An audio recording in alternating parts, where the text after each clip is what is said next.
Hello, I'm Colin Green, and you are listening to Spike Pit. Colin, thank you for your last show, the Colin Show, Into the Pit. I thought that was great. And you bring up some interesting points of technology. I realize Paperwhite Kindles aren't new technology, but I should probably look into that, and I should probably look into the tablets where you can write with the pen to simulate taking manual notes. I'm such a Luddite. I don't know if I will or not, but who knows. And yeah, I'll get some pictures of my GM notebook up to you at some point. So anyhow, keep up the great work, and we'll talk to you soon. In the 18th century, the Industrial Revolution was one of several revolutions that overturned society. Mechanical creatures intruded into farms and homes, but still this invasion had no name. Finally, in 1802, Johann Beckmann, an economics professor at Göttingen University in Germany, gave this ascending force its name. Beckmann argued that the rapid spread and increasing importance of the useful arts demanded that we teach them in a systemic order. He addressed the technique of architecture, the technique of chemistry, metalwork, masonry, and manufacturing, and for the first time he claimed these spheres of knowledge were interconnected. He synthesized them into a unified curriculum and wrote a textbook titled Guide to Technology, resurrecting that forgotten Greek word. He hoped his outline would become the first course in the subject. It did that and more. It also gave a name to what we do. Once named, we could now see it. Having seen it, we wondered how anyone could not have seen it. Beckmann's achievement was more than simply christening the unseen. He was among the first to recognise that our creations were not just a collection of random inventions and good ideas. The whole of technology had remained imperceptible to us for so long because we were distracted by its masquerade of rarefied personal genius. Once Beckmann lowered the mask, our arts and artefacts could be seen as interdependent components woven into a coherent impersonal unity. Each new invention requires the viability of previous inventions to keep going. There is no communication between machines without extruded copper nerves of electricity. There is no electricity without mining veins of coal or uranium, or damming rivers, or even mining precious metals to make solar panels. There is no metabolism of factories without the circulation of vehicles. No hammers without saws to cut the handles, no handles without hammers to pound the saw blades. This global scale, circular, interconnected network of systems, subsystems, machines, pipes, roads, wires, conveyor belts, automobiles, servers and routers, codes, calculators, sensors, archives, activators, collective memory and power generators. This whole grand contraption of interrelated and interdependent pieces forms a single system. When scientists began to investigate how this system functioned, they soon noticed something unusual. Large systems of technology often behave like a very primitive organism. Networks, especially electronic networks, exhibit near biological behaviour.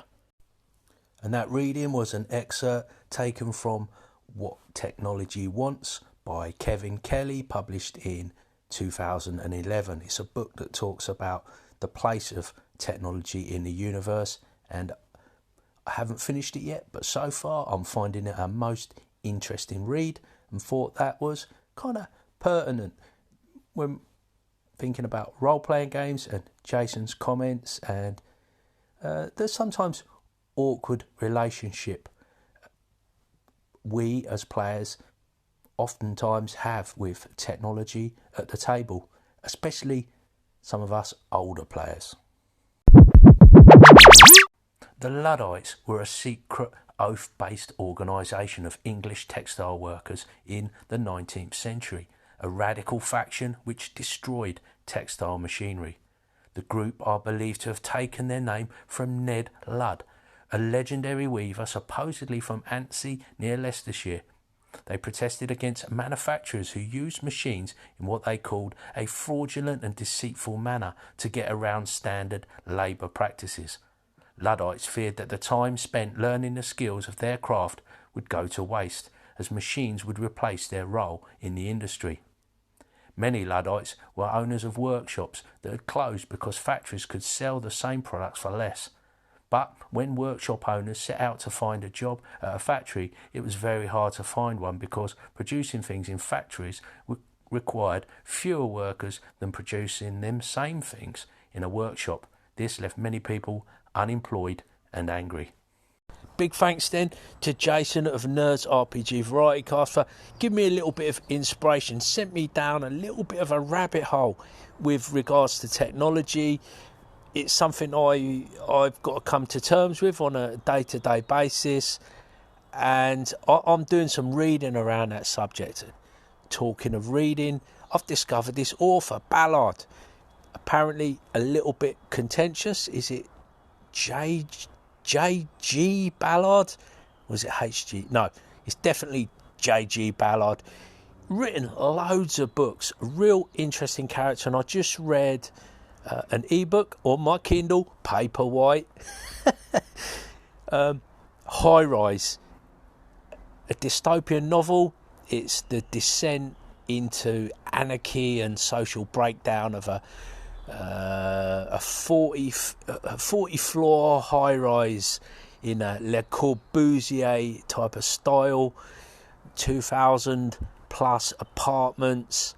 I found it to be quite captivating, a real page turner. It's kind of uncomfortable reading at times, but interesting.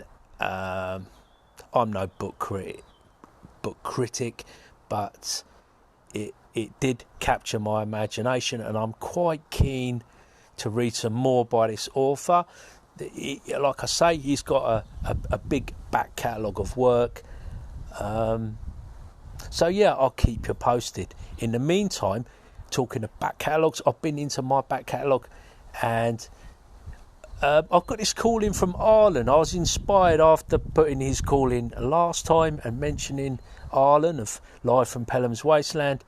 This time he's mentioning Beyond the Wall. And now this is a game that if you are a true anchorite and you are listening to the likes of Joe Richter on Hindsightless, my old buddy Joe has been talking about Beyond the Wall, crediting Spencer, aka Free For All, for introducing him to the game, and I think it is a wonderful game. It's almost like a fantasy version of Kids on Bikes. There's just some great ideas in this game. It's prompted me, the talk of it has re-infused me into delving into my RPG collection, pulling this game, and I'm going to be looking at it again. I'm keen to hear what Joe says. I'm keen to hear if anybody else has picked up this game, and yeah, let's hype it up a little bit and hear what Arlen's got to say. Take it away, Arlen. Hey, Colin, it's Arlen.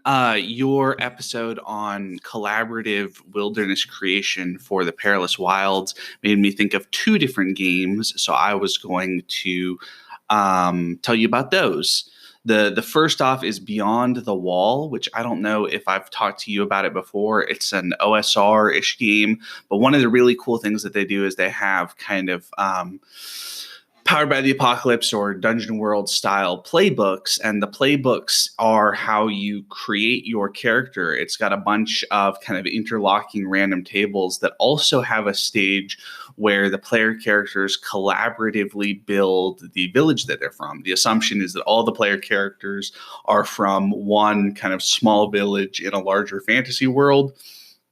And at every step along the character creation process, they add either a notable location or an NPC or something like that to fill out the village, create a bunch of kind of NPC plot hooks and all that sort of stuff. And I think that works really well, partly because when we played, I played it with my family.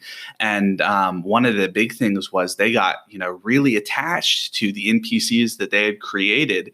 And for instance, when my sister, who was playing the witch, rolled that, or the witch's apprentice, she created the witch as one of her NPCs and then rolled on a random table that the the witch had died, and she was, distraught. She felt like, she had lost her mentor essentially in character creation, and that was a real, scar for her character. So, it was really good. It's a really good system. And then they've even got a Beyond the Wall. The first one is sort of designed for kind of small one shots in a small area, but they've got an expansion that is designed for collaborative world building on a larger scale, where the player characters come up with basically rumors that they have heard, and then the dungeon master has a set of tables to determine kind of how true the rumor is and what it actually means and all of that sort of stuff. So it's a really good, I think it's Flatland Games maybe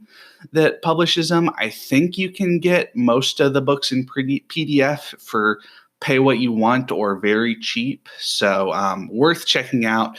Really great content, and almost as good as the Spike Pit podcast in terms of content worth consuming and all that sort of stuff.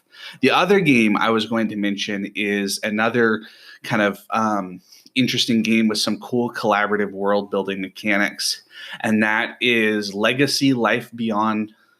Legacy Life Among the Ruins has a sort of sub game within that system, a sub game that sort of uses the main game system called Free from the Yoke. And Free from the Yoke is this really interesting fantasy RPG where you play both kind of like an organization or, like a town or a merchant's guild or something like that within this fantasy world, as well as a kind of individual character.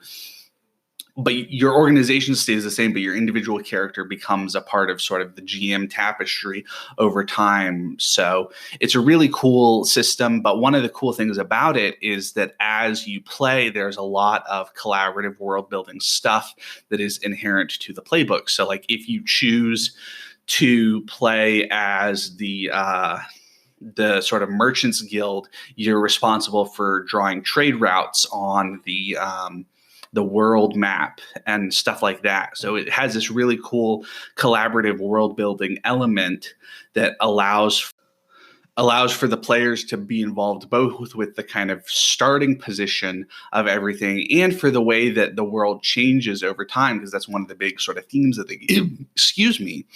Themes of the game is change over time, and the way that it's about kind of working together to try to build a kingdom in the aftermath of a revolution against an empire, that sort of thing. So it's a really cool system, really great. It uses a Powered by the Apocalypse resolution mechanic, but Free from the Yoke is really cool. Also, I don't think it's pay what you want on drive-through, but it's like $10 for the PDF or something like that. And I think that the hardcover version is on Amazon, so it's a nice, well-bound offset printing instead of a print-on-demand book.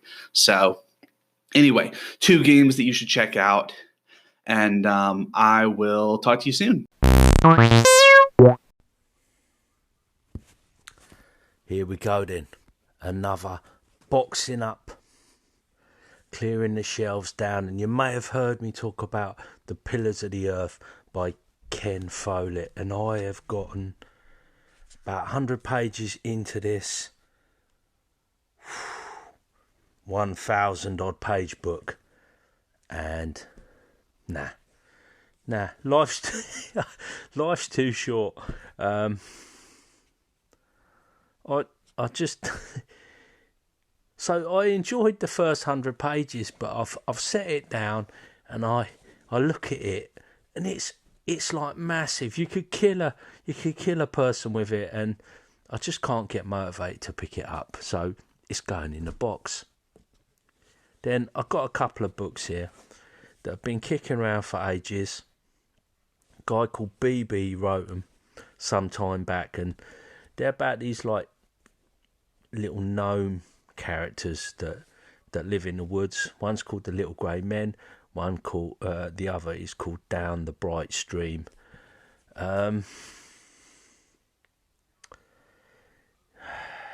They won the Carnegie Medal.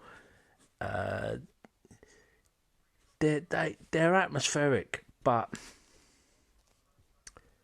I don't know where I'm at the moment. I just can't get enthusiastic. Maybe one day I'll pick them up again, but in the meantime, I'm just gonna move them on. So they're going in the box. Then I've got the Chronicles of Narnia. 7 books in total.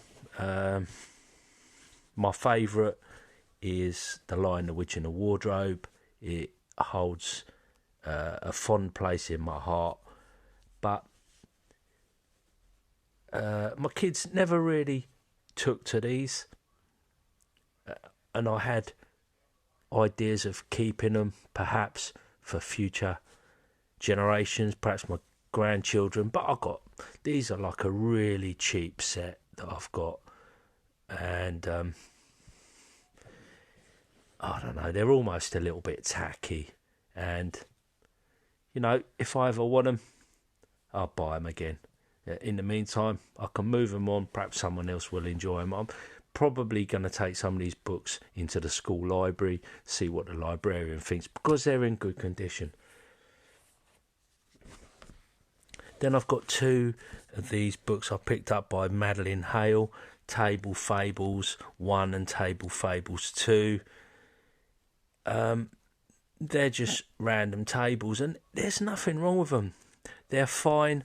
I like them, and I've talked about them before. They're perfectly fine. I just don't use them, and if I can move them on, get a few quid for them, I'm sure they'll do somebody a good turn.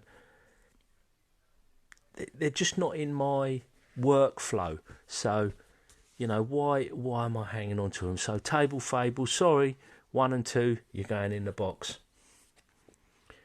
The Weird That Befell Drig Bolton. It's Necrotic Gnome, a softcover edition, and a fondness for this I have. I played it with my old buddy John Large. It's Gavin Norman edited it and did the layout, and it was a collaboration with himself and Greg Gorgonmilk. I've played it. I could run it, but I can't see it. It's not a great fit for my group. It's sitting there, and I think someone else would perhaps get a bit more enjoyment out of it. I'm going to see if I can sell it. If I can't sell it, well, it'll stay. It'll stay, but yeah, that's that. Then I picked up Dread.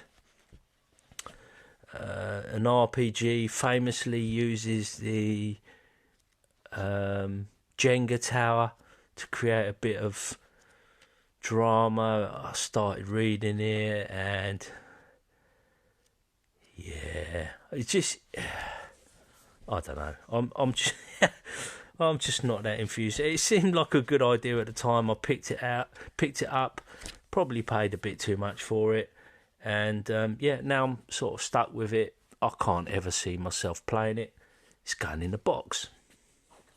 Then we've got the Pip System by Eloy Lasanta.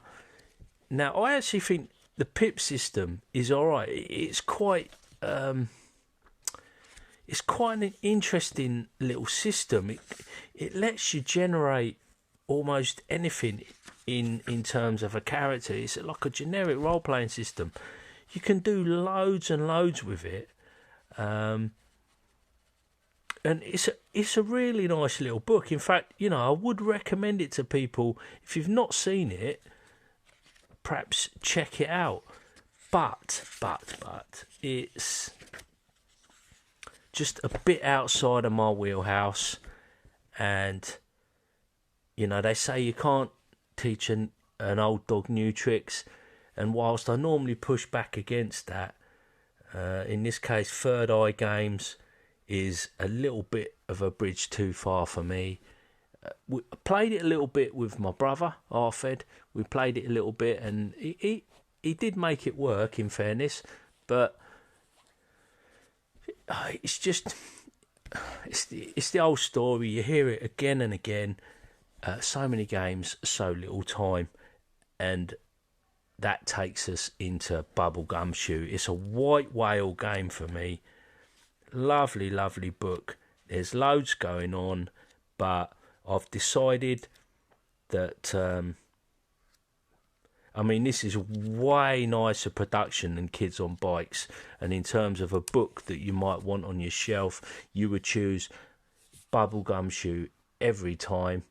I've actually played this one at a con, really enjoyed it, and it is such a nice book, but I'm not going to let that sway me. I've got Kids on Bikes, which is such a breeze to read. It's quite intuitive. That's what I'm going to go with. I've got 12 months to turn around a game of Kids on Bikes. That's my pledge to Jason Conley of Nerds RPG Variety Cast. And Bubblegum Shoe is going to have to move on, I'm afraid. Then, Scenic Dunsmouth. It's a Lamentations of the Flame Princess product. And yeah, weird fantasy role playing it is indeed. There's some interesting ideas in here, but I can't get over the nastiness of it. There's a psychopath in here that just makes my skin crawl. There's this interesting thing going on with playing cards and that, and I should probably give it another look, but there's just not enough hours in the day.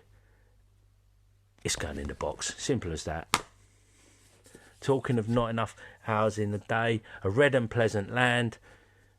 Lovely, lovely book by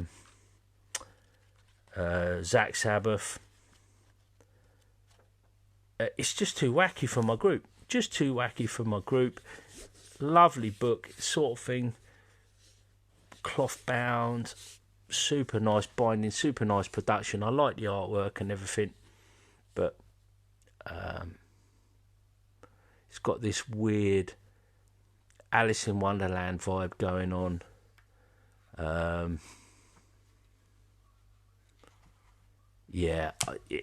don't know. I don't really know what to say. I'm at a loss for words, and likewise, I'm at a little bit of a loss for words about what to say about Broodmother Sky Fortress, another Lamentations product.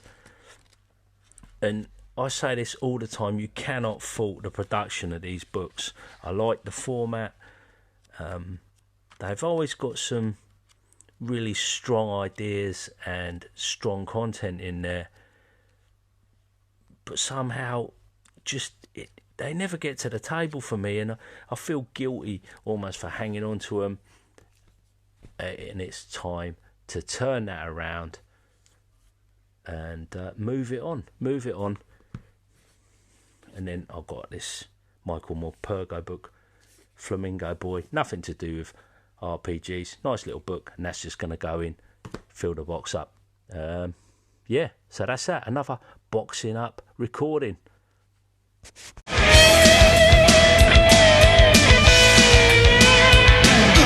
And that, as they say, is a wrap.